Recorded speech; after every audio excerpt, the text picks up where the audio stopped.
The final pregame show of the year. May we never be in this position again. Bears, Packers coming up. CHGO Bears ready for you. Stick around.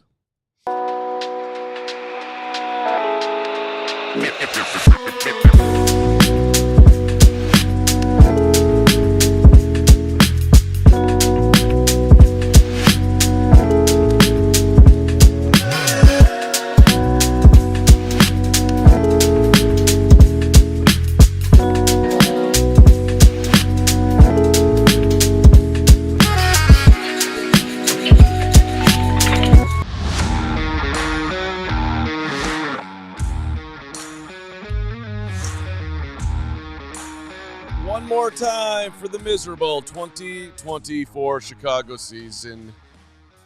Bears trying to end a 10-game losing streak. Not going to sugarcoat it. Mark Carman, Corey Wootton, Greg Braggs, Hoge's up in Lambeau because that's what Hoge does on the final game of the season when we're wrapping it up here. Welcome into the CHGO Bears pregame show. Trying to end a 10-game losing streak. 11 games against the Packers. We will never be in this position again. The offseason's going to be very, very interesting. Good Sunday to you, Woot.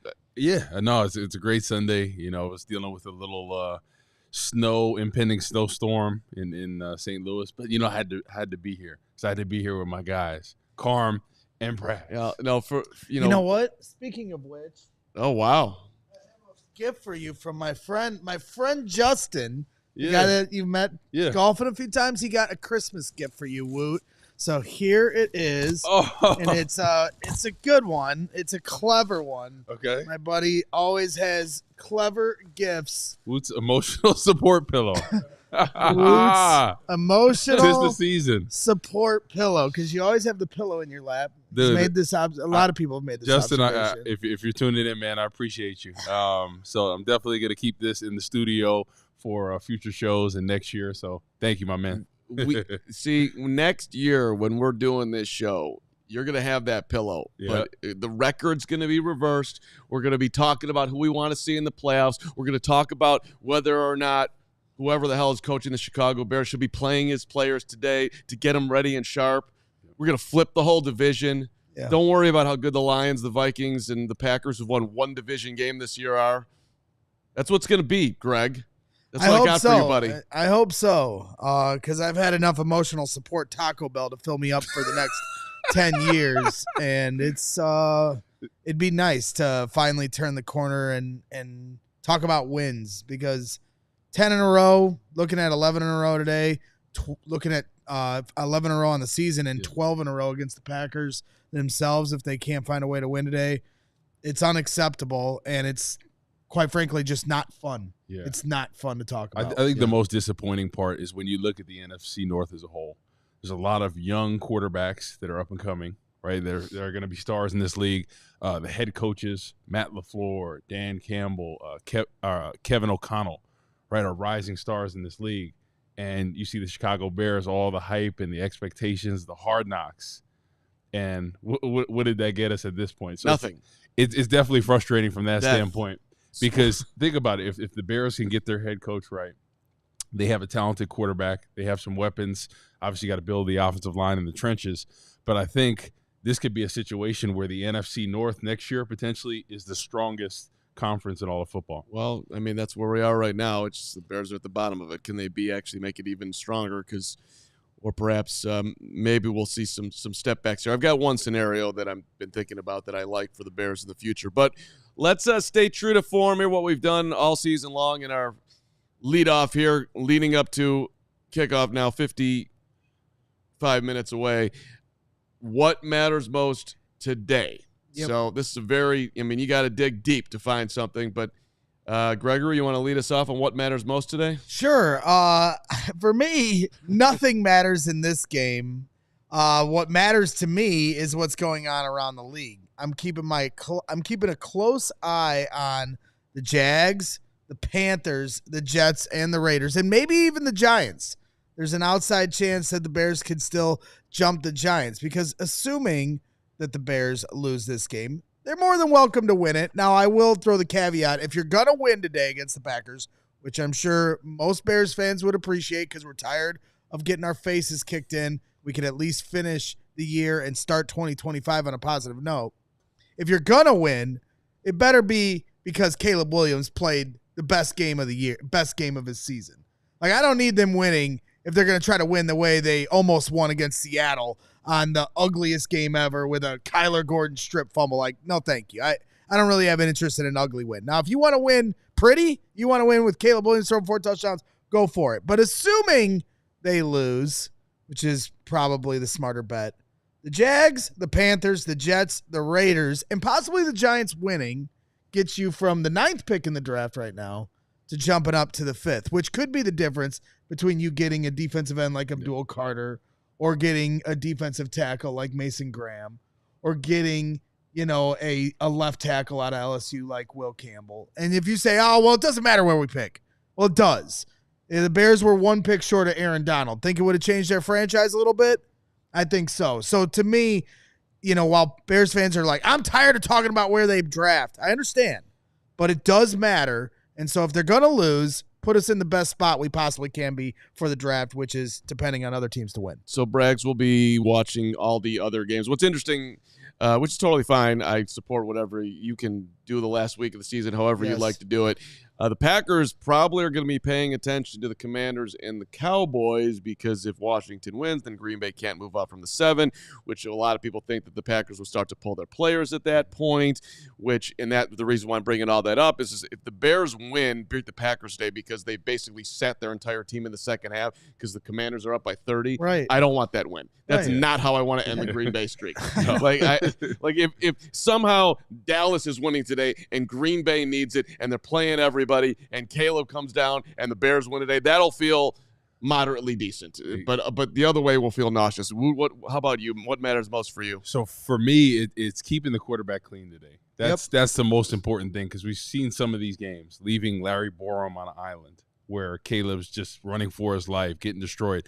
So in this game, I know Green Bay, especially early on, they're going to try to bring the pressure. They're going to look at the tape from the past couple weeks, and they're going to try to pressure Caleb Williams. They're going to give him stunts. They're going to try to attack a guy like Larry Borom, some of the interior guys that are stepping in for Tevin Jenkins. So keep Caleb safe today. That's the biggest thing. You just don't want him to take unnecessary hits, especially going into the offseason. I would love today to have a great game plan, Thomas Brown that is, to keep him clean, right? Screens, the draws, the chip help, keeping that defense off balance. And the last thing, just as a former player, is seeing them fight. This is a rivalry, right? I know this game means nothing in terms of making the playoffs or anything like that, but you got to compete for respect. And that's something that we haven't seen all year. Sometimes guys making business decisions. At the end of the day, it's football. Every time you put on that helmet, you go out there and you give your best effort because a lot of guys are fighting for their livelihoods for next year. They're not going to be here. So at the end of the day, right, you have that logo that you're playing in the NFL. You're playing for the Chicago Bears. Put some respect on that and give it your all in every game that you have the opportunity. Because there's guys that maybe just retired or just out of the league that would be killing for an opportunity, or undrafted guys that would kill for an opportunity like this. No question. So to your just to put some numbers on your point here, the NFL record for sacks in a season taken was David Carr back in 2002, 76 of them. Caleb already has the most for a Bears quarterback ever, 67. Caleb with some interesting comments earlier in the week saying that a lot of those were on him. And if you look at the time that he's held the ball and all, if you watch the games, you know that it's true that, it's what is it, 9? If he's sacked 9 times, it's the most ever. Thank you for laughing at that, Steven, because yes, 67 plus 9 would be 76, and then they'd be tied. Yeah. I always love Braggs' math. But yes, 9. Can't get sacked 9 times. 8, he would still not set the record. The point is we want none to, right? The worst thing that could possibly happen today is that Caleb gets injured and goes into the offseason dealing with something. That would be the biggest nightmare, which is why you wouldn't play him today unless you were the Bears and you are valuing reps and opportunities and guys playing together, which the GM talked about today on his pregame hit, which we can get into a little bit. Do you agree with playing Caleb today? Yeah, I think he should play today, especially if you keep the game plan, like I said, comfortable for him, right? Getting the ball out quick, some quick and intermediate throws, the screens, the draws, getting the running game going. But, you know, the biggest thing I want for this offseason is for them to find their head coach or coordinator that can really develop him. Because when I look at him, we all see the talent. Everybody sees all the talent, all the coaches, people around the league. But now it's about molding him into the player he should be. Yeah. And that's where coaching matters so much, because people say, oh, he's a bust, he's this, oh, he looks great. No, he doesn't. It's all coaching. And we've seen examples, you know, Sam Darnold. That was a guy that everybody wrote off. They said he can't play, he's seeing goals. He comes in with Kevin O'Connell. He scripts for him. Obviously, he has playmakers. They have a great cast. Yep. But the mark of a great head coach is the ability to script your offense and your scheme around what they do well. Right. And I think that's something that what happened with Jared Goff, because people were questioning, can he win the big game? The Rams traded him because they didn't believe in him. And then all of a sudden he goes to Detroit. He's having some of his best years of his career these past years, one of the best quarterbacks in the league. And I think Ben Johnson is a big reason for that. Just his creativeness, you know, with the play calling and just the scheme there. You know, Dan Campbell, what he's created there has been awesome. So that's what I'm hoping for next year that the Bears have, because they do have a lot of talent that they should be able to make a playoff push. Now it's about getting the right pieces to the puzzle. But the coaching, I think, is one of the most important things. No question about it. And that's to put things in perspective when you talk about, yes, Caleb Williams could break the sack record in this game, or he's going to be second all-time regardless, which is not what the Bears were hoping. But when you consider all the chaos through the coaching, through Eberflus, through Shane Waldron, and everything that's kind of unfolded this year, to put it in perspective of Caleb Williams and why you'd want him to play, to finish on a positive note, my guy David Snedeker tweeted this at me here just a few minutes ago. With 132 yards today, Caleb Williams will break the Chicago Bears all-time record for most total yards in a season by any quarterback, not just rookies. Any quarterback with 132 yards, the most total yards ever. And so that is with everything that's gone on. Like, I'm not even going to sell to you that with that stat, this has been a good year for him. It hasn't. Mm-hmm. But that puts it in perspective of what Hoge said last year, that what his floor is. Let's hope that this year is his floor, and that with a new coach, they picked the right coach, that he ascends and his ceiling is way higher than anything we've ever experienced here in Chicago. Because right now, his floor is nothing we've ever experienced here in Chicago, and we've all got a bad taste in our mouth from this season. So if that doesn't put it in perspective for him personally, obviously this team has a long way to go, but that is small signs of encouragement. Yeah, look, we have seen plenty of flashes from Caleb this year, and flashes feels light. There is a solid body of evidence that Caleb can absolutely be the quarterback that you need to have to make deep playoff runs, win Super Bowls, if he's gets the proper support around him. I don't think anyone would argue that. Even the most want to point out all the warts that we've seen this year. However, just for myself personally, moving forward, any records that are related to the Bears and quarterbacks that are used as some evidence of support that he's doing well just doesn't fly. It doesn't matter. Like the fact that we're chasing Eric Kramer is nauseating. The fact that the best Bears quarterback in the history of football that have played with the beloved is Sid Luckman in the 40s is gross. So like, let's flying up he's going to set the Snedeker report, your guy. Appreciate it, but I can't listen to it. It means nothing because we have been that inept. So, but to the point of what we've seen, right, comparing him to the rest of the NFL as a rookie, there's plenty there. I also, you mentioned the division and Sam Darnold and the Vikings, and Hoge's coming up, and I want to take a peek at Anthony Weaver, whose name is being bandied about, and we'll do the inactives coming up here too. But just a reminder, the Vikings are in a very interesting spot right now. And what matters most, by the way, for me tonight is that the Detroit Lions lose the football game, because we are already behind with Mike Vrabel interviewing with the Jets. Then they need to win. You want the bye. I'm sorry, the win. Thank you very much. The Lions winning tonight. The Lions get the 1 seed. The Bears could talk to Ben Johnson virtually between Wednesday in January the 13th. All right? If not, it gets pushed to the 19th. The sooner the better. I get it. It's not over with Mike Vrabel, but according to all the reports, Vrabel and the Jets had a great meeting. You are behind on Mike Vrabel. Maybe you can catch up. Maybe it'll just be the most amazing meeting maybe they just want that out there. Great meeting with the Jets, all these things. But it feels like you're behind.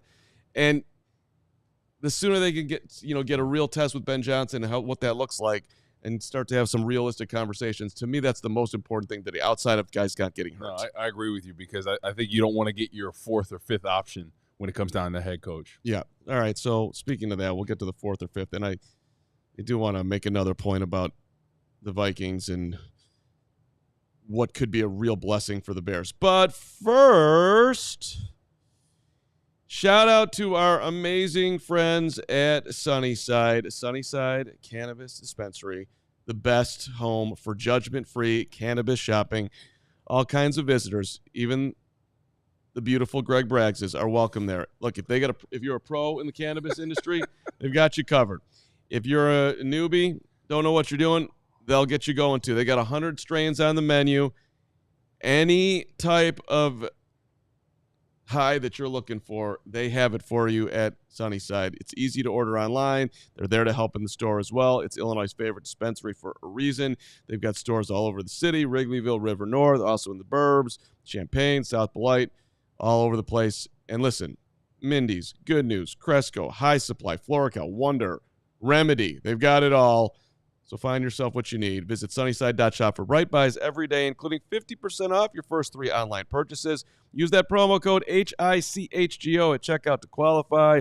Exclusions apply. Sunnyside Cannabis Dispensary. Bright Buys every day, only for 21 and older or Illinois medical card holders. That's right. Shout out to Sunnyside for all their support at our tailgates all season long. Gonna miss them. Hopefully we'll all be back next year with higher spirits for our tailgates. Thank you. Our tailgates never miss, and Sunnyside was a big part of that. Also want to give a shout out to Circa Sportsbook. Whether it's pro or college, the app to bet football is Circa Sports Illinois. Circa Sports, it's sports betting the way it should be. Circa Sports Illinois has high betting limits, low holds, and exceptional customer service. Bet on all your favorite teams in every game this season. Spreads, props, futures, or in-game. Circa Sports has it. Fund and bet like a pro from anywhere, anytime in Illinois. Download your new bookie today at circasports.com. Must be 21 or older. Gambling problem, call 1-800-GAMBLER. Shout out to Circa Sports. All right. Let's go over the inactives real quick. One interesting name on there. That interesting name is not Travis Homer, Amir Speed, Tevin Jenkins, Elijah Hicks, or Noah Sewell. It is Zach Pickens, who's inactive once again. Last game of the year, nothing to play for. Not active. Yeah. It's over, right? Yeah, I don't think that's a good sign. He was a 3rd-round pick, hasn't lived up to the hype, and I think, at some point this year, I think we saw him, flashing a couple times, making a couple tackles or pressures, and then out of his gap at times. And Coach Eric Washington, who coached me, I guarantee he was like, "Listen, you're not going to play doing that stuff." So going forward, the Bears have to hit on their draft picks, and listen, all these guys coming out of college are very talented. It's all about the coaching. And we look on the other side of the ball, Green Bay. They've done that superior for the past 30 years. They've drafted, developed talent, and they keep their homegrown talent. So you look at all these guys, and, yeah, they've had some great quarterbacks, but I don't think it's by accident, right? They've analyzed them, they've drafted them, developed them, continued to coach them, and they've been Pro Bowl players after Pro Bowl players. And then they go somewhere else, and they're not the same. So I just think it's interesting, too, when you juxtapose the big word for me, Bears and Packers in this. They know what they're doing as far as developing players up there. Coached better. Matt LaFleur's having a lot of, great success. The Bears are choosing to play Jonathan Ford off the Packers practice squad, who wasn't good enough to get on the field, over one of their own drafted guys.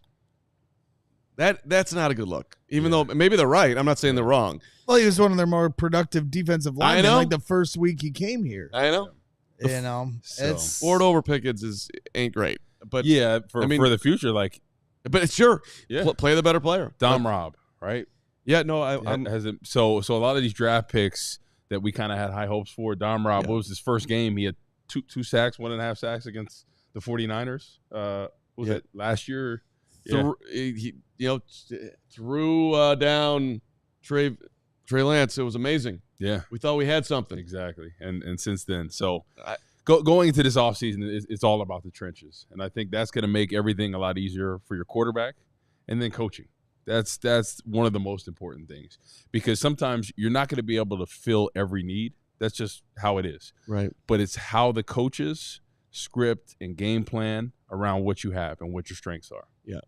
So I want to get into the Ryan Poles part of Let's get into it. Let's get into it. Let me just make one point, though, as we go into the offseason here. Do you guys think that the Vikings are going to pay Sam Darnold or let him walk? I think they're going to pay him. I think they're going to pay him. Yeah. Okay. They have to. Right. Why would you not?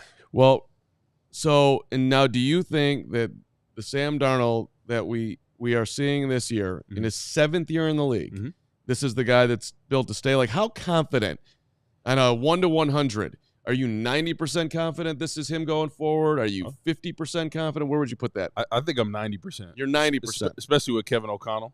Okay. Being the head coach and the game plan. Okay. Like, I feel like he's taking his confidence to a different level. I don't know if you guys saw a clip that came on this weekend when he was talking about the last game, how they were mic'd up, and he was talking to Sam Darnold. He's like, man, so proud of you, man, where you've come and where you're going.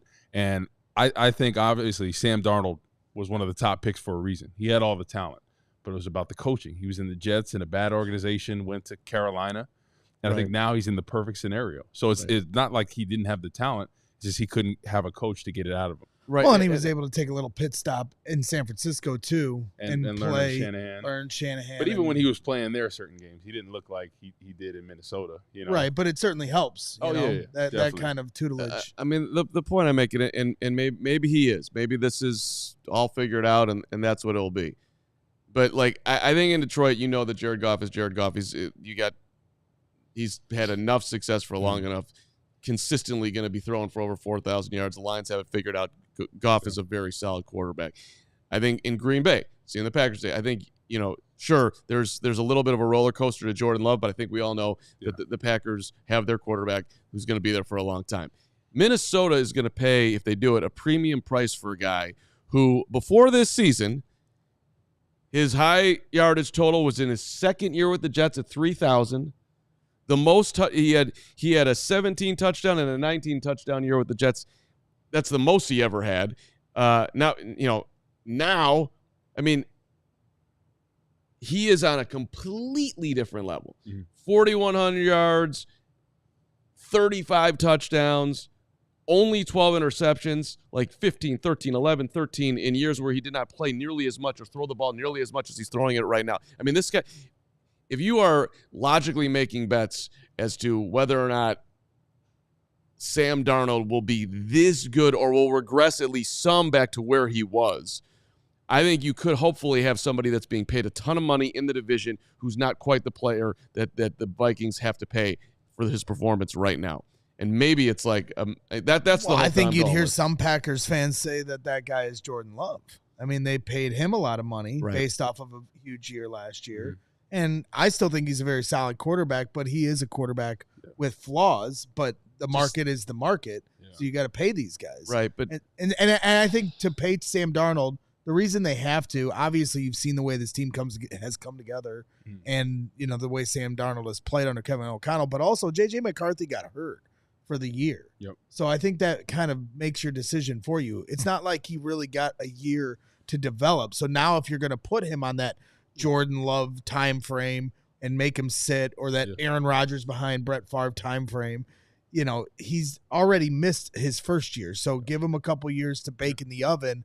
You give Sam Darnold a 4-year deal with a 2-year out clause option of something of that nature, and then JJ comes in ready to go. And or they might trade him and get value, which could work out for the Vikings. But the other side of it is like, look, if JJ had played this year, let's say Sam started slow, JJ was healthy, JJ played well, they put him out there. Kevin O'Connell, miracle, got worker, rookie quarterback, JJ super successful.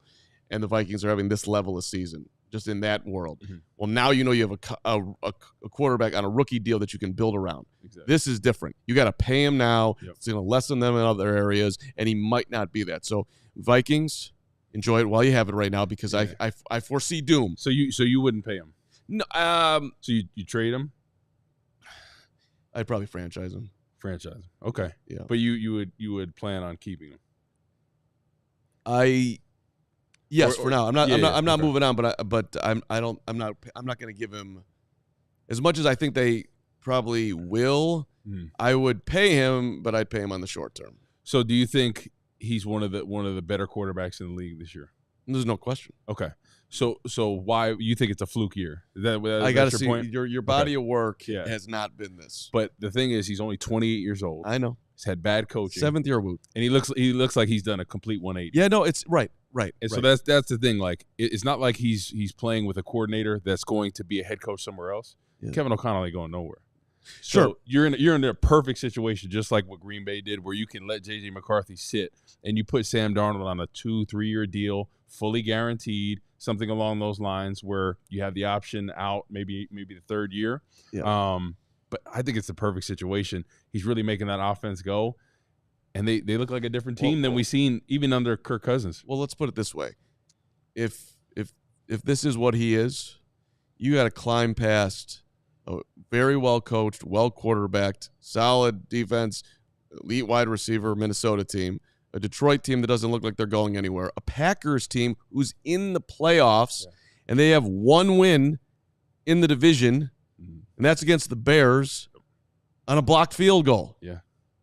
So it's a steep hill, man. Yeah, we're like I'm the trying odd to man create out, right? Well, we're trying to get in the club, but we just don't have the connections. That's what it seems like right now. It's just a steep hill, which I guess we can hit on a little bit of Ryan Poles' interview on 1000 today, and yeah, I want to get into Ryan Poles too. Just like obviously, it seems like they're going to keep him. I mean,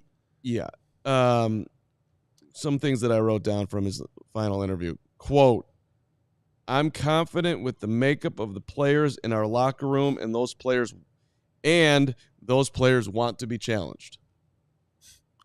The question is, how do we create a competitive edge?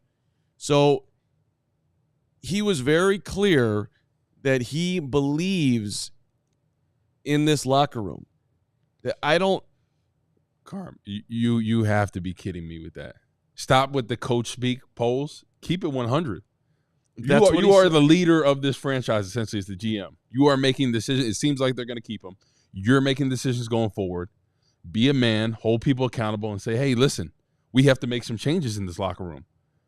We didn't get it done. We need to make coaching changes, player personnel changes. We have to get better. Yeah. Because in this NFC North, there's 3 teams that are elite, and we're the odd man out. Yeah, there is a core of talent, to continue on what he's saying. There's a core of talent on this team that I am proud of.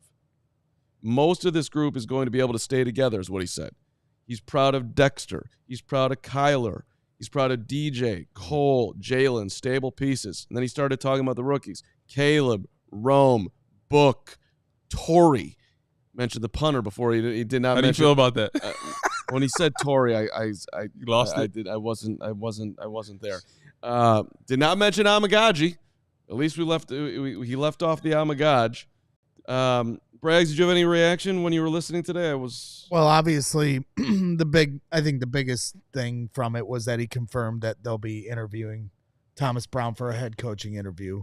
I mean, I think most people assumed that would happen, but he confirmed it. So we haven't really gotten any official confirmation on any head coach that's going to be interviewed. Jay Glazer's currently reporting on the Fox pregame show that next week the Bears intend to interview Mike Vrabel. So, but the Bears giving an official confirmation to a head coaching interview. Dude, you got to be kidding me with the Thomas Brown thing. Like you're about to piss me off on a Sunday. Like, no, he should not be interviewed for any type of head coaching. Well, no, Brad. What we've seen of him as a head coach, he does not deserve to be a head coach. Maybe in the future, but right now, Thomas Brown. And I don't think anybody would dispute that, but I think the 2 reasons you do it, obviously, respect. Out of respect to exactly.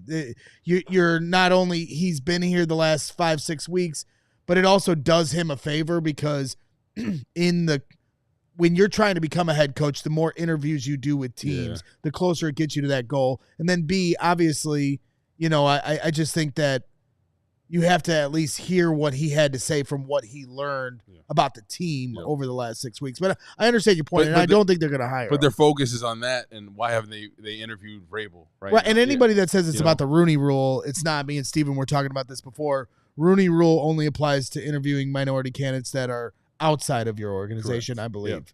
Well, and he's contradicting himself in a weird way, too, because on one hand, he's talking about how great the locker room is, and then he's also talking about how great Thomas's leadership is.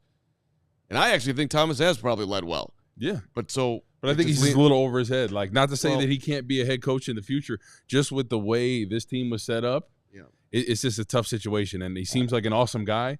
But listen, at the end of the day, right, it was evident from what we've seen that he's not ready to be a head coach. We're going up to Green Bay in 1 second here, but one last point on polls, or one last comment that he had. When he was asked about the veterans, and I don't want to really read too much into this, but he said they brought a lot of value. I was happy to have them. It was the only time that he actually did anything past tense, at least the way I heard it, with Keenan, with Byard. DeAndre Swift's still under contract, so I assume he's going to be here. But he did say, I was happy to have him. I can't imagine that the Bears will be bringing at least Keenan back, but we'll see. Right, and then to tie all this up, and we'll bring Adam Hoge in, Jay Glazer is also reporting that multiple teams will be trying to trade for Kevin O'Connell. I don't see how that happens. That'll never happen. But I'm just telling you. Give him a first-round pick every year. Jay Glazer is reporting that multiple teams. So I agree, Jay Glazer. Kevin O'Connell needs to go from Minnesota. I think enough's enough over there. Too much winning and development of talent. I think we can make an argument that get him out of there. Your head coach is a lot harder than finding your quarterback. Well, that would certainly be fall under the Bears umbrella. All right, up to Green Bay we go. Let's bring in our guy Adam Hoge, who was out there early. I think he was actually shoveling snow, cleaning the stadium, having a brat, making friends. He's shoveling snow before the game. He's going to be shoveling shit after. Wow. I don't think you can say that, Greg. The great thing about this press box is the only press box that smells like bratwurst and grilled onions at like 9 a.m. It's fantastic. There you go. That is beautiful. All right, Hoge. The coffee's from Quick Trip. I mean, everything here is on brand. I think Quick Trip is an underrated coffee establishment, for the record. Oh, it is. I think you're just smelling Adam Johns. That was actually Johns' coffee. I just grabbed it. I had to show it on screen. Pre-plug the Quick Trip. Look at that. Hey, University of Iowa days, I loved a good stop at the old Quick Trip. All right, talk to us about your reaction to Ryan Poles, Hoge. What do you think from what we're hearing from the GM and around the league, for that matter? Sounds like perhaps we're going to have year 4 of Poles incoming, perhaps even an extension. What's your gut feeling on what's going on? Yeah, I mean, it certainly feels that way. It seems that way. He's certainly talking like somebody who's going to be back. And, it sounds like we're going to hear from him on Tuesday, too. So that would be a strong indication that he's back. But we're still going to have to get the answer to the big question, which is the contract, right? Is there an extension coming? Is there not going to be an extension? And how could that potentially if there is not an immediate extension, will that change over the coming weeks depending on who they're zeroing in on as a head coach? So there's still some remaining questions here. I'm not going to take too much away from comments made in that interview. I think, sometimes you're in a tough spot. If you are coming back, you're certainly not going to do an interview before the last game and be like, yeah, these players, they're all a problem. But I do think that there needs to be a little bit more open-mindedness to what's really going on in that locker room and what needs to change beyond just the coaching, which is obviously a huge factor in all this. But and I do think that this team is the type of team that could, have some significant change from within just from a coaching change. I think there is enough talent here overall. That there's not enough talent, but I do think there is enough overall that this is not going to have to be like a full rebuild like the last time the Bears made big changes. Well, to that end, Poles said today that he's going to reflect on what went right and what went wrong, and that he's got to be honest with himself on that. When he's being honest with himself, Hoge, what do you think he'll be, or hopefully be honest about? I, I think maybe the attachment to some of the players. And I think that's a problem for all, not just general managers, but any scout coach that goes to bat for a player that really believes in it, and when it doesn't go right, I think that's a hard thing to let go. But I always think back to a Bill Belichickism, which was I'd rather get rid of a player a year too early than a year too late. And I think the Bears have struggled with that for a long time now, over multiple regimes. So, yeah, I hope that that's one of those things. And obviously not just the players, but too the belief. You want to believe in people you hire, right? There's nothing wrong with that. But when it's not going right, you want to make sure you don't have a blind spot uh, to what's actually happening. And obviously, that went on too long with the head coach. Um, it was interesting. I was hearing you guys talk about Thomas Brown. I don't necessarily think that's going on right now with Thomas Brown. First of all, in terms of getting an interview, I think he deserves that. I think it would be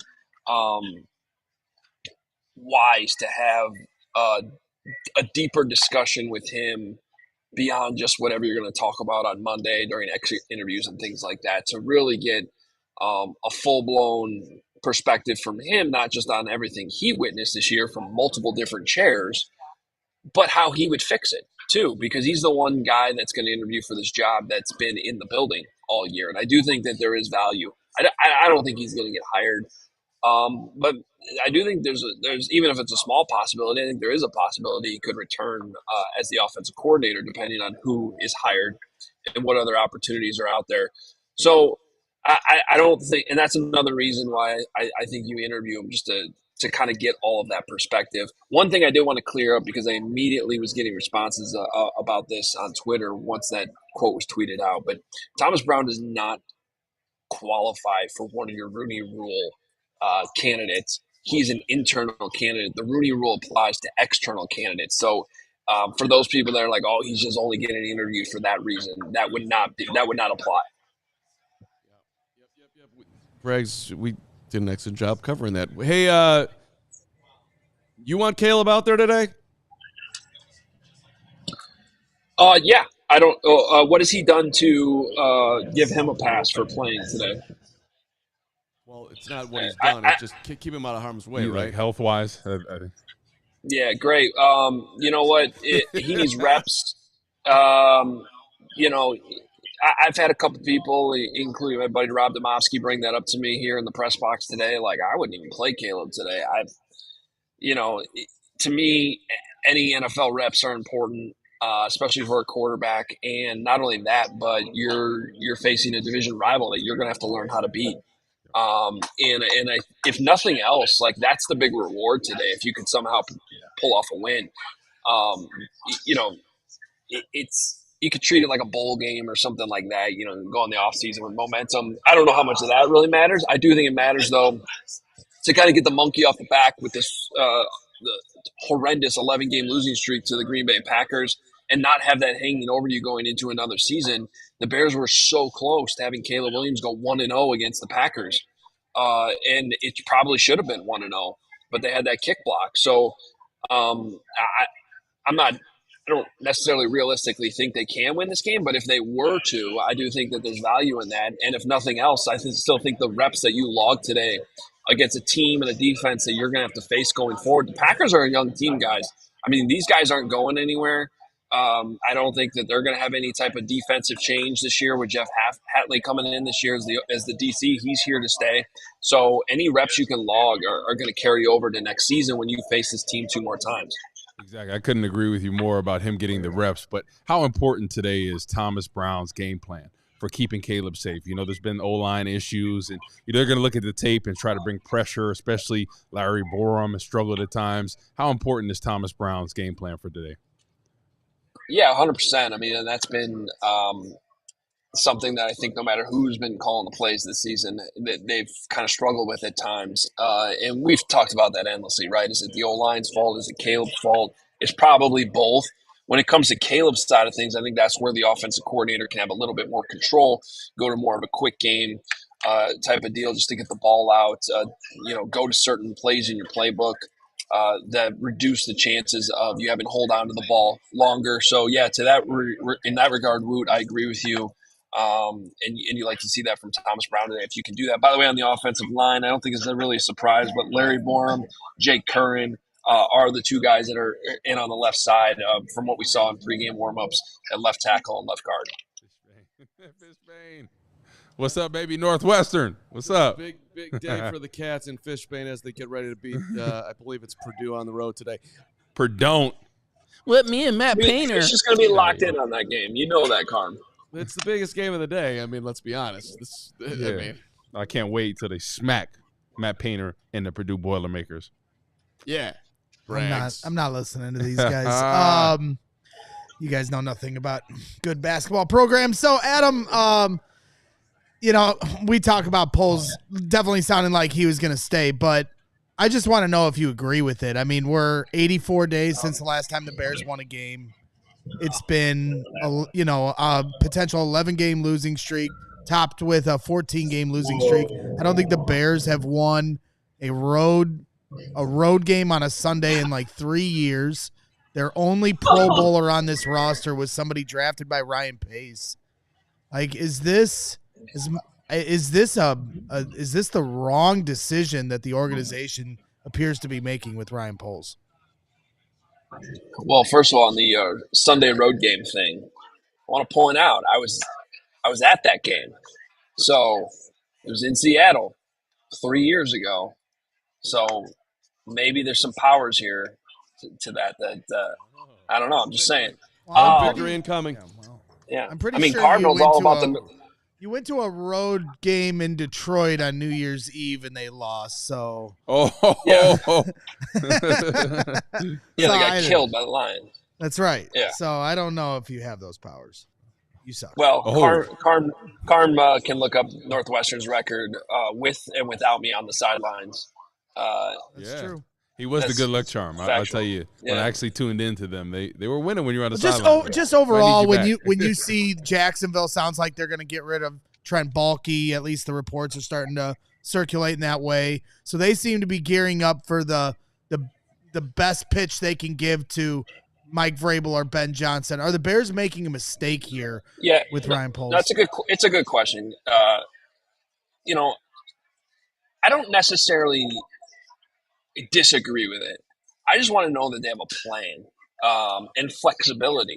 I get the sense that based on what they learned off the last press conference with Kevin Warren and Ryan Poles up there together, that they're going to try to at least give a better perception this week that Ryan Poles is in charge and is leading this thing.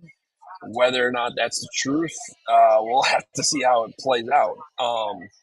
But I do think that what matters more than just cutting the cord right now and being like, no, reset, is what type of flexibility they have in terms of, are they giving him a contract extension right away? Are they waiting to see which coaches are compatible with him or not?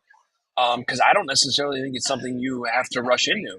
I mean, I think you can do an interview with Ben Johnson and get his thoughts on the whole thing and then kind of see what the roadblocks actually are. Maybe they hit it off. And if they hit it off, because that's the other thing that I think people aren't considering. If there's a world in which they are compatible and that's what actually Ben wants, then you shouldn't fire him. Then that's the best path to landing the best. And that's ultimately what matters. What's the best path to landing the best head coach and allowing yourself to be flexible to those situations over the next 3 to 4 weeks? So that's why I just don't think it's fair to have a cut and dry, Ryan Poles should definitely be out or he should definitely stay. But I'm going to be fascinated here over the next couple of days if we get an answer to the contract extension question. Is that done right away? All right, well, that doesn't give you any flexibility at all. And my final question to you, Hoge, is with this game, having some fun debate as we have had the last 3 years with Bears fans here in the final game as far as what's more important. And we've had this debate on this air a few years ago, learning how to win at the end of the year. Is beating the Packers today more important and then you potentially pick at 9 or 10? Or if you were to lose, but that gets you up to 8 or 7 or 6 or even the number 5 pick in the draft, like for the long term for this team, is it more important to get off the schneid or potentially put yourself in a position to draft a guy like Abdul Carter from Penn State or Mason Graham or Will Campbell, the left tackle, and have your pick there? Yeah, I don't mean to hedge again, but similar answer. I mean, well, first of all, between those two options, it's better to have the higher pick. It just is. It gives you more flexibility. Every pick that's higher is considered better draft capital and is more valuable. Okay, so there is that side of it. But if you do happen to pull out a win, I think that's kind of a win-win actually out of this situation. Well, it is if you get the right results today and you actually do move up, which is not a guarantee. Even if you lose the game. But if you do find a way to win, I do think that there are some positives you can find in that, especially because of, as I said earlier, who you're playing against. And again, the context of it matters too. Did you win a weird game where Caleb didn't even really play that well? To me, it's more about what type of success you can try to put together against this Packers defense and what type of matchups and answers you can kind of create that could potentially carry over. But even then, I understand that's a little bit of a stretch because most likely none of these coaches are going to be here next year and they're going to kind of be starting over. But still, I think the reps that are logged for these players, even like a Roma Dunze, going up against these cornerbacks, whoever you're facing today, they might be the same guys you face next season.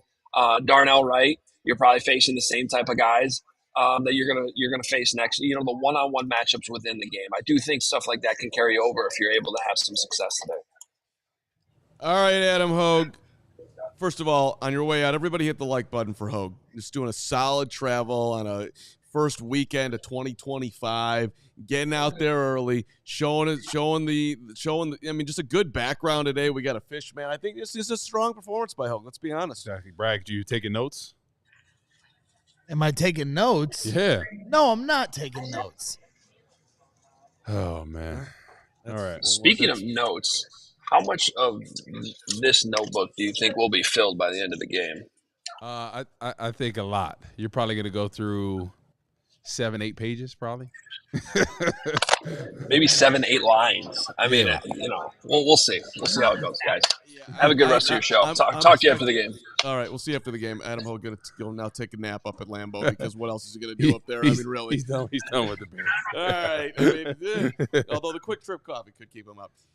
There's pretty strong. Yeah. Strong brew. Why don't we shout out our friend Steven at Ray Chevrolet, Ray Auto, with the game predictions from today. Did anybody have the guts to pick the Chicago Bears to win a football game today? I know I did not. Nope. And there we see him. I actually haven't looked at these, so this is the first brush. Kaduk with the absolute 28-7. Woot, you're. Let me do my math on the fly here. You're a 21, so you and Kaduk are tied. Carm, you got 18. Okay, so you and Kaduk are the most negative going into today. Congrats. Is there anything that makes you feel positive about this game? How they've been checked out? They're looking at what vacations they're going. They've been making business decisions all year. What makes them think they're not going to get smacked? 34-16 is schmacking, but I'm a field goal away from your schmacking. Yeah, but Braggs has got him within 10. People are betting up the Bears, man. It was at 10 points. It's down to 9. Braggs had Taco Bell last night. He's feeling good. I didn't have any Taco Bell. Oh, are you okay over there? I'm good. Okay, I'm getting a little. You look just very. You like defeated, like just a defeated, upset something going, which is totally fine, by the way. It's all right. Nope, I'm good. Okay, ready for another ass whooping. All right. Well, I got for this. I got a prop for you guys today that I think let's hear it. Could hit. DJ Moore, my guy. Okay. Coming into today, DJ's got 89 catches. 89 catches. All right, his career high was with the Bears last year, 96. Okay. So 7 to tie, 8 to win. Okay. If I'm Caleb, my guy going for it, I'm helping him get there today. Huh. I like an 8-catch plus DJ today. Okay. And he needs 120 yards to get to 1,000 on the year. Okay. So you can get 10 to 1 on that for 120. Last time it was over 120. Last time things were good around here was when they were chanting "We Want Fields" against Atlanta last year, December 31st, to wrap up the year. So DJ to have a big day if you want to, throw a couple dollars on there to make a big play. Packers seeing Commanders winning, not interested, no D. Bears stuff and stats. Be a perfect end for the season. That's DJ, right. 8 catches, 120. Bang. Yeah, and I'll give a shout out to Steven here before the game. He pointed out a really good prop that's reasonable regardless of who the Packers play, whether they're starters or the backups. But Roma Dunze for 60 or more yards is at plus 275. So I think regardless of whether the Packers play their starters or not, I think that's something you can certainly hammer home. And if you're of the belief that the Bears are going to run up the stats today because the Packers are playing their backups once Washington and some of the other seeding comes to, the fold, midway through this game, Caleb Williams for 275 yards or more at plus 600. Just send it, baby. Send it. Woo. 300-yard game to end the year. 3 touchdowns. You want it. And now you can pocket money from it happening.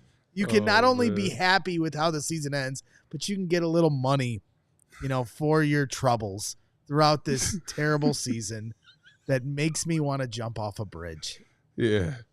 Brags. Wow. That was interesting. I'm good work, Gregory. We got a little window into another part of your life right there. That was amazing. You went to a dark place right there. You know you want it. You know you do. You know you want it. Okay. Yeah.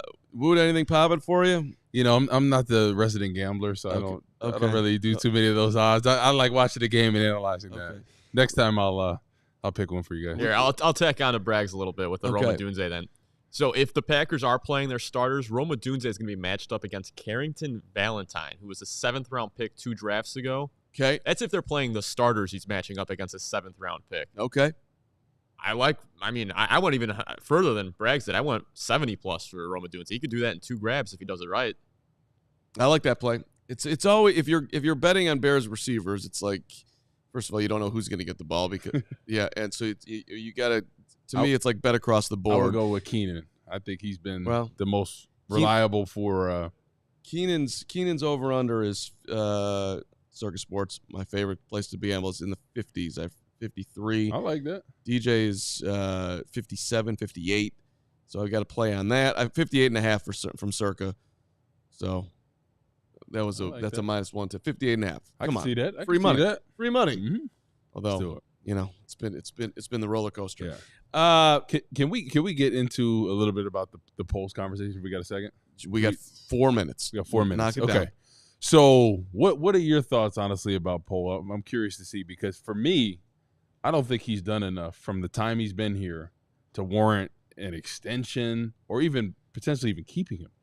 So like my biggest concern with Ryan is I am not certain, it's a large concern here, that he is very good at evaluating talent. Like my guy Danny Parkins had a tweet out there that, when he looked at Rome and we looked at Neighbors, he was like Rome. Like Neighbors looks like a hell of a player, man. Yeah, but I don't think he missed on Rome. But no, but you're looking at. I don't think he. I do not believe in his ability to look at a player and it might be I'm not saying it's a huge loss. I think let's not get it twisted. Yeah, Neighbors is definitely more explosive. Like I just don't like if you go through time of who he evaluates and is able to be the guy that can really pick out talent. He does not have that on his resume. What I think he is? I think he's a really nice guy. Seems like a great person, but I think he evaluates somebody as the person they are, as opposed to do I want a killer on the field? Yeah. At the end of the day, right? Because yes, within reason, right? You have to draft people that, are decent people, But at the end of the day, you look at some of the killers, some of the best players in this league. Lawrence Taylor, not a very good person, but was a great player. I mean, at the end of the day, this is not a personality. You know, it's not. Am I going to like this person? Am I going to be best friends with them? It's all about what they're doing on Sunday, and are they going to give you a better chance to win? We got to do super chats, Braggs. I don't know if you want to follow up with that. I was just going to say, that's right. Corey Wootton, terrible human being, but great football player. Better golfer than you? Yeah, I mean, I'm waiting for the really astute talent acquisition moment. All right, saw a bunch of super chats come in today. Don't want to miss anybody. Chubbs82, $5. Make sure Greg has his cranberry juice. He needs it for his cycle. That's borderline for super chat reading, but hope you had your cranberry juice. He was arguing with me on Twitter because I posed the question about what Bears fans would rather have. And then he went at me about how I root for the team to lose every year. So I sent him 3 voice messages through text that cannot be shared anywhere of any place because I said some pretty awful things to him. I've seen you very busy in the spaces. I'm sure those are great entertainment for those who want more Braggs and everybody else that Braggs hangs out with. Pete Dancer, €5, I believe that is. Pound sterling, any truth in the rumor that as part of her birthday celebration, Virginia McCaskey is coming in at left tackle? Shout out Virginia, 102 years old today. Happy birthday. Yeah, happy birthday. If you do want to get some humor around that, you might want to look at the comments on Twitter to her birthday thing. 102 today. Happy birthday to Virginia. On the mark, $5. Can we trust Poles to not just hire his buddy Flores? If not, he has to go. Poles seems very loyal, but that could come at our expense. Hire the best. I don't think Brian Flores is a favorite here in any way, shape, or form. Candidate for sure, but I think Vrabel and Ben Johnson are the 2 running favorites for most teams out there, especially for the Bears. Sure, but I think you're borderline unlikely to get either, but we'll see. $20 from Justin Lee. Pray for the Packers. What is that? Yeah, thank you, Justin. No one's praying for Green Bay over here. That's my buddy Jay Tarbarian. Is that who you pulled up on the stage? Yes. Okay, that's who I thought it was. Jay Tarbarian. Sounds like a Game of Thrones character. It is. Laquandris Gladney, appreciate it, $5. Here we go. Hard Knocks ruined us. I think that Hard Knocks is the reason that players felt so willing to spill the family tea. Little mama activity. We were 4-2 after Hard Knocks. Like, we were rolling. Yeah, playoffs. And then 10 wins at least. I don't know. It's kind of hard to tie it to that. Preseason too. Yeah. Well, that's the other thing too with never mind. Go ahead. Thank you very much. I was just going to say, the other notable is Caleb playing all 17 games this year. His first quarterback in like 15 years to do that. There we go. Chubbs82, as we run through the last of these polls, interview this morning was concerning, delusional, and late. He seems unaware of his failures. He should not be allowed to make another decision. I had a similar reaction to that interview, Chubbs. One more from Laquandris Gladney. Hire new scouts. No. Sure, let's get some more scouts in there. No pushback there. Christian, $5. Thoughts on Derrick Rose's jersey being retired? I can't wait to be there next year. Last night was amazing. Hopefully next year will be better because I'll actually be able to be there. $5. You play Bajan to let other teams see what type of quarterback he is. Also consider trading for O'Connell from Brandon for $5. Tyson Bajan is going nowhere. Chubbs82, listen to my voicemail and you hear Dark Greg. Another Chubbs. Pole Stinks Pace drafted several All-Pros. Chubbs on fire today. And then $5 from Dominic. Bears 2025. Great show as always.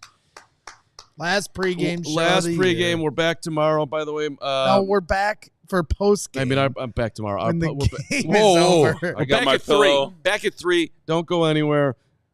Talking about everything. Boots emotional support pillow. It gets me through the tough times. I appreciate you. Shout out to the amazing Jaqueline and well, you sound like Key and Peele. And Beckett and Layla, who are all having an amazing breakfast, and Galena at Big Bill's, who all dominated on the ski slopes. Big Bill's a sweet place, Galena, Illinois. Shout out. I was amazingly proud of that amazing family and what they were able to accomplish this weekend. We're back at 3. Wood, you're going down on the ping pong table at halftime. Oh, yeah, we'll see. Yep. Barb, we love you back. Thanks so much for watching today, guys. See you for the post game. Have a great Packers Bears viewing. Thanks for watching. We all silly like the mayor.